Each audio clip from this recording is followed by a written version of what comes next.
Hello दोस्तों, स्वागत है आपका इस वीडियो में। दोस्तों, हमने आपको अगले वीडियो में बताया था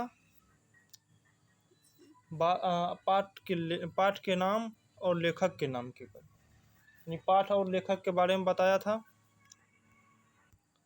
आज देखेंगे कुछ महत्वपूर्ण ऑब्जेक्टिव। तो चलिए, पहला ऑब्जेक्टिव है, पहला क्वेश्चन है, बातचीत शीर्षक निबंध के निबंधकार कौन थे। यानी बातचीत जो निबंध है उसका निबंधकार यानी लेखक कौन थे। बालकृष्ण भट्ट। कौन थे? बालकृष्ण भट्ट। उसके बाद है, बालकृष्ण भट्ट का निवास स्थान कहाँ था। बालकृष्ण भट्ट का जो निवास स्थान था वह कहाँ था? इलाहाबाद उत्तर प्रदेश में। कहाँ था दोस्तों? इलाहाबाद उत्तर प्रदेश में। उसके बाद है, बालकृष्ण भट्ट ने मोटा मोटी कितने निबंध लिखे थे। बालकृष्ण भट्ट जो है वह कितने निबंध लिखे थे? 1000। उन्हीं 1000 निबंध में एक क्या है? बातचीत है। उसके बाद बालकृष्ण भट्ट के प्रहसन का क्या नाम था। यानी बालकृष्ण भट्ट जो प्रहसन लिखे थे उन प्रहसन का क्या नाम था और वह कितने प्रहसन लिखे थे। बालकृष्ण भट्ट ने 3 प्रहसन लिखा था, जिसमें एक है आचार विडम्बन। क्या है? आचार विडम्बन। दूसरा है जैसा काम वैसा परिणाम। जैसा काम वैसा परिणाम। उसके बाद नई रोशनी का विष। यही तीनों है। उसके बाद है, कौन सा उपन्यास बालकृष्ण भट्ट ने लिखा था। यानी उपन्यास, कौन कौन सा उपन्यास जो है बालकृष्ण भट्ट लिखा था। तो पहला है रहस्य कथा। उसके बाद है नूतन ब्रह्मचारी, 100 आजान 100 जान। उसके बाद है गुप्तबेरी। उसके बाद है रसातल यात्रा। उसके बाद उचित दक्षिणा। उसके बाद है हमारी घड़ी, सद्भाव का अभाव। यही जो है, यही सब उपन्यास बालकृष्ण भट्ट ने लिखा था। उसके बाद है, अनेक प्रकार की शक्तियाँ जो वरदान की भांति ईश्वर ने मनुष्य को दी है, उनमें से एक डैश भी है।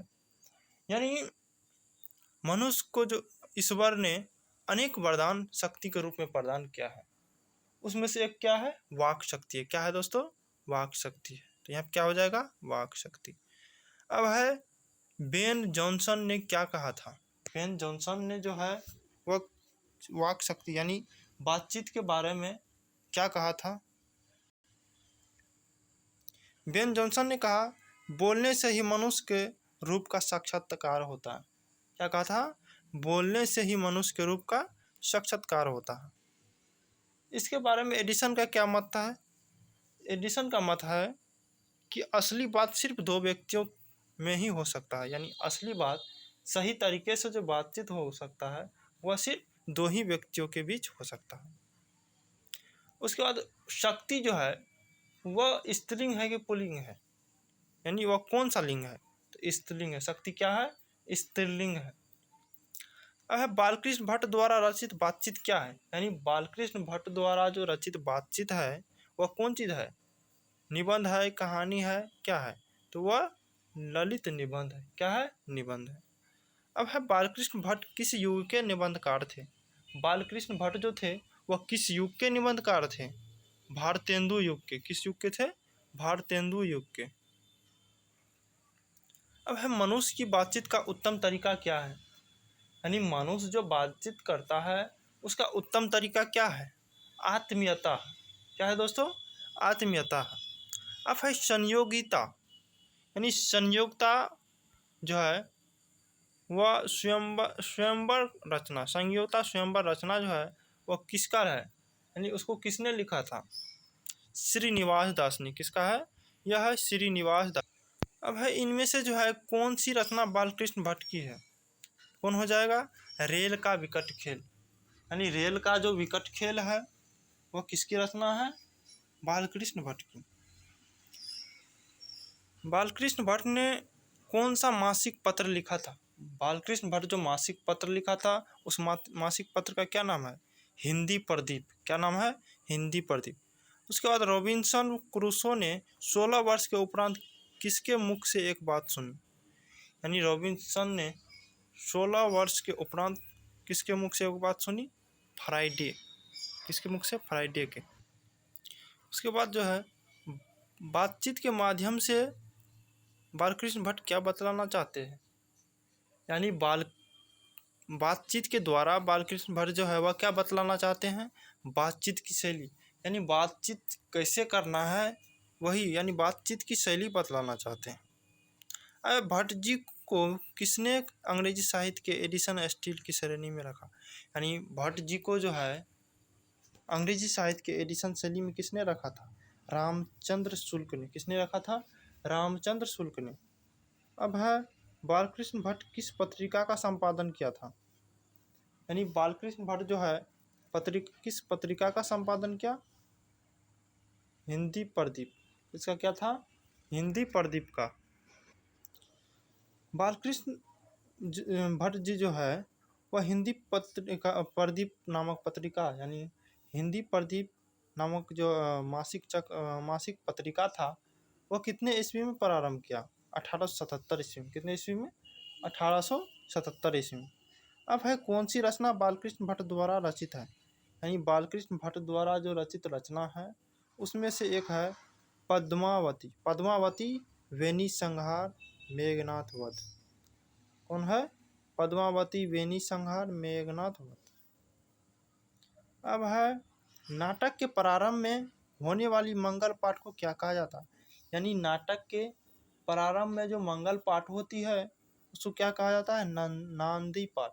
क्या कहा जाता है? नांदी पाठ।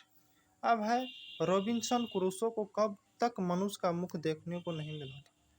यानी रॉबिन्सन जो है उसको कितने ईस्वी तक जो है, यानी वह 16 वर्ष तक जो है उसको मनुष्य का मुख देखने को नहीं मिला। यानी वह 16 वर्ष के हो गए, उसके बाद वह उसने मनुष्य का मुख देखा। अब है एडिशन के अनुसार असल बातचीत करने कितने लोगों के बीच हो सकती है? एडिशन के अनुसार जो है असली बातचीत वह कितने मनुष्य के बीच, यानी कितने आदमी के बीच हो सकते हैं? 2 आदमी के बीच। अब है बातचीत से मन किस प्रकार का हो जाता है? जब आदमी बातचीत करते हैं उसके बाद मन कैसा होता है? यानी हल्का और स्वच्छ लगने लगता है मन। किसके ना होने से संतुष्ट सृष्टि जो है गूंगी प्रतीत होती है?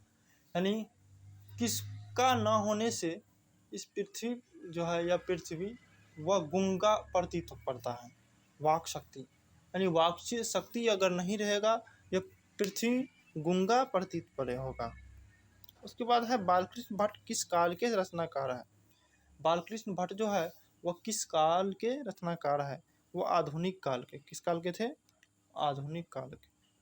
हम आर्ट ऑफ कन्वर्सेशन कहाँ के लोगों में सर्वाधिक प्रचलित है? यानी आर्ट ऑफ कन्वर्सेशन जो है वह कहाँ के लोगों में सबसे अधिक प्रचलित है? यूरोप के लोगों में। कहाँ पे के लोगों में? यूरोप के लोगों में। अब है बालकृष्ण भट्ट के पिता का क्या नाम था? बालकृष्ण भट्ट के जो पिता थे उसका क्या नाम था? क्या नाम था दोस्तों? बेनी प्रसाद भट्ट। क्या नाम था?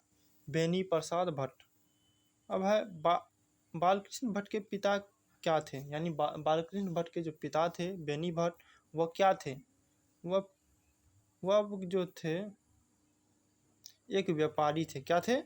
एक व्यापारी थे। उसके बाद है बालकृष्ण भट्ट के माता का क्या नाम था? बालकृष्ण भट्ट के माता का जो नाम था पार्वती देवी। क्या नाम था दोस्तों? पार्वती देवी। उसके बाद कैसी बातचीत राम रमोबल कहलाएगी? यानी किस प्रकार की बातचीत जो है वह राम रमोबल कहलाएगी? कैसा बातचीत दोस्तों कहलाएगी? 4 से अधिक की बातचीत। 4 लोगों से अधिक का जो जब बातचीत होने लगे तो कैसा बातचीत होगा? राम रमोबल बातचीत होगा। उसका 2 बुढ़ों की जो बातचीत का विषय प्रायः क्या होता है? जमाने की शिकायत। वह यदि 2 बूढ़ा आपस में यदि बात करे यानी वह जमानों की बात करेगा। अब है 2 बूढ़ियों की बातचीत का आम विषय क्या होता है? बहू बेटियों के बारे में। यानी बूढ़ी सब जो बातचीत करेगी 2 गो बुढ़िया तो वह बहू या तो बहू के बारे में बातचीत करेगी या बेटियों के बारे में। अब है आधुनिक शुष्क पंडित की बातचीत को क्या कहते हैं?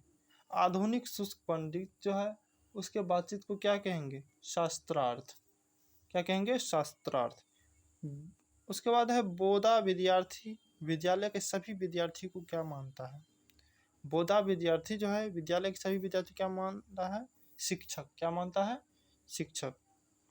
मनुष्य को सुख दुख का अनुभव किससे होता है? मनुष्य को सुख और दुख का जो है अनुभव होता है वह किससे होता है? इंद्रियों से। किससे होता है? इंद्रियों से। अब है बालकृष्ण भट्ट का जन्म कब हुआ था? बालकृष्ण भट्ट का जन्म कब हुआ था? 23 जून 1844 ईस्वी। कब हुआ था? 23 जून 1844 ईस्वी को। बालकृष्ण भट्ट का मृत्यु कब हुआ था? बालकृष्ण भट्ट का मृत्यु कब हुआ था? 20 जुलाई 1914 ईस्वी। कब हुआ था? 20 जुलाई 1914 ईस्वी को। तो आज के लिए बस इतना ही। मिलते हैं अगले वीडियो में। तब तक के लिए जय हिंद।